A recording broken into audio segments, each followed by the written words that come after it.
সুপ্রিয় দর্শক, ভিডিওতে ক্লিক করার জন্য আপনাকে অসংখ্য ধন্যবাদ এবং রবি বাংলা তথ্য চ্যানেলে আপনাকে স্বাগত।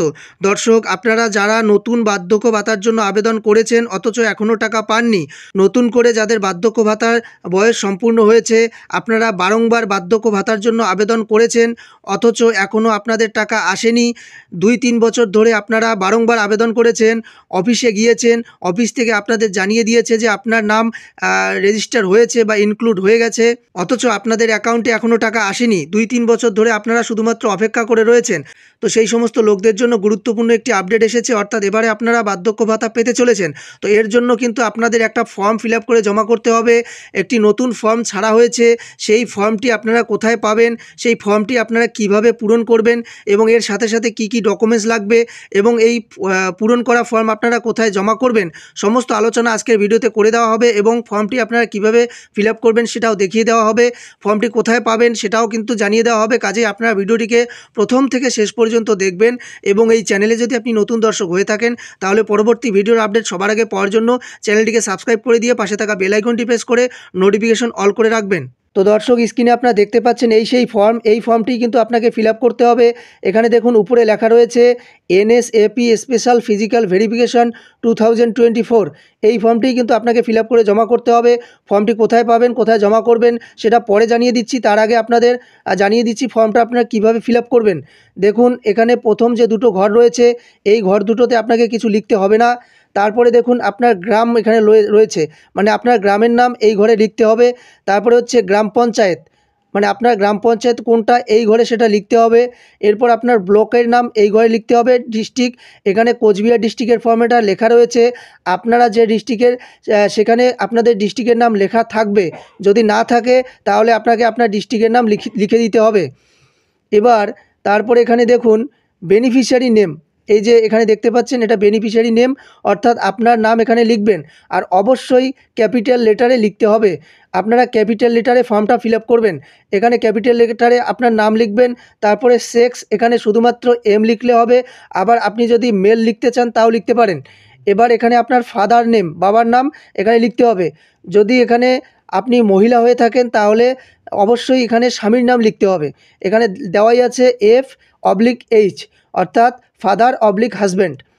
তো যারা পুরুষ রয়েছেন তারা বাবার নাম লিখবেন, আর যারা মহিলা তারা কিন্তু এখানে স্বামীর নাম লিখবেন। আর রিলেশন, যার নাম লিখলেন রিলেশনে কি হয়, যদি বাবা হয় তাহলে ফাদার, আর যদি স্বামী হয় তাহলে হাজব্যান্ড লিখবেন।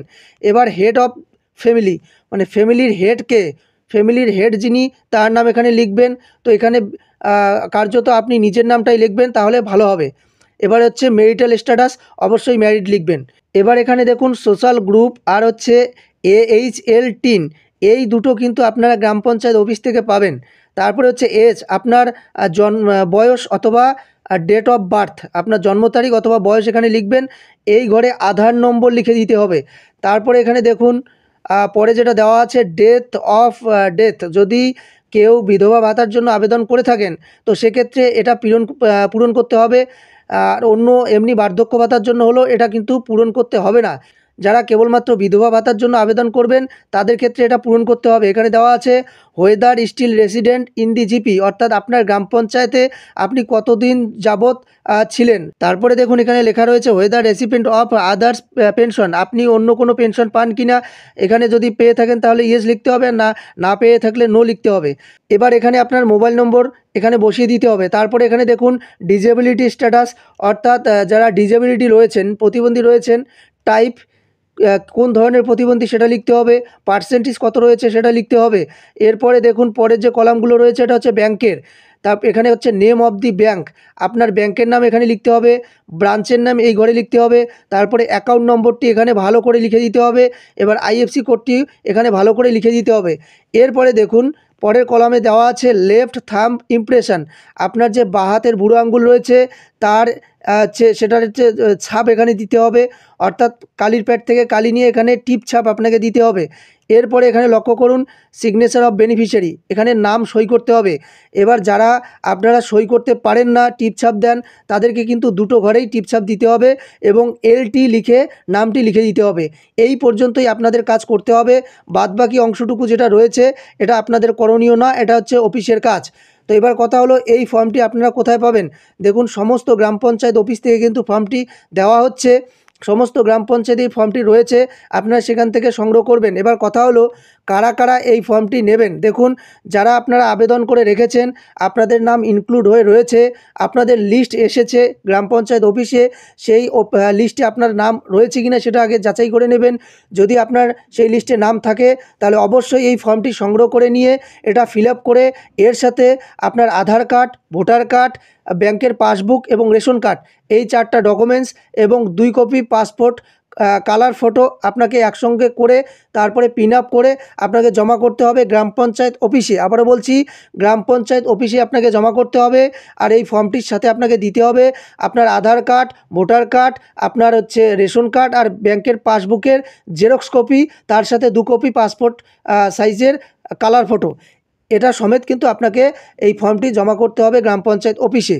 এবার এই ফর্মটি নিয়ে আপনাদের ভেরিফিকেশন করা হবে। ভেরিফিকেশন করার পরেই কিন্তু আপনাদের অ্যাকাউন্টে বার্ধক্য ভাতা বা বিধবা ভাতার টাকা চলে আসবে। যারা আপনারা এতদিন ধরে আবেদন করে রেখেছেন টাকা অথচ পাননি, তারাই কিন্তু এবার টাকা পেতে চলেছেন এই ফর্মটি ফিল আপ করে জমা করার পরেই। তো দর্শক, আজকের এই ভিডিওতে এতটুকুই জানানোর ছিল। ভিডিও ভালো লাগলে একটি লাইক করে দেবেন এবং এই চ্যানেলে যদি আপনি নতুন দর্শক হয়ে থাকেন তাহলে পরবর্তী ভিডিওর আপডেট সবার আগে পাওয়ার জন্য চ্যানেলটিকে সাবস্ক্রাইব করে দিয়ে পাশে থাকা বেল আইকনটি প্রেস করে নোটিফিকেশন অল করে রাখবেন। ভিডিওটি এ পর্যন্ত, দেখা হচ্ছে পরের ভিডিওতে। ততক্ষণে আপনারা ভালো থাকুন, সুস্থ থাকুন। ধন্যবাদ।